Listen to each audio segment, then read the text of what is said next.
Dave Bedford, we sit here beside Tower Bridge with the London Marathon a few days away, the 36th edition of the Virgin Money London Marathon. You've looked after the elite field for over 20 years now, and of course that's what a lot of the BBC coverage on race day will be focusing upon. But let's focus on the men's field for the moment. The reigning champion is Eliud Kipchoge of Kenya, and he was outstanding world #1 last year. Can you see anybody threatening Eliud?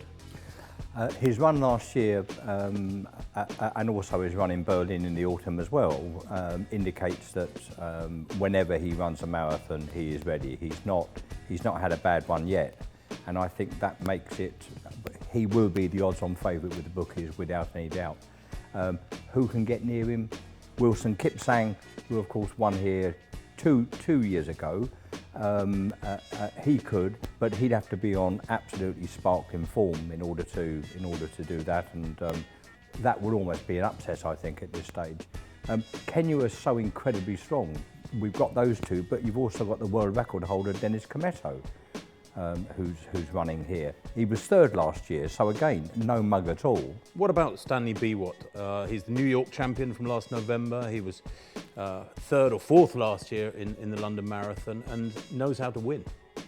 Yeah, he's never won London yet. He's been up there on many occasions, but I think for him, his win in New York would have given him a great sense of confidence that I think we'll see here. So I think he's someone who's been coming through steadily, and now we will see him at his best. I think on a good day he will also be a contender.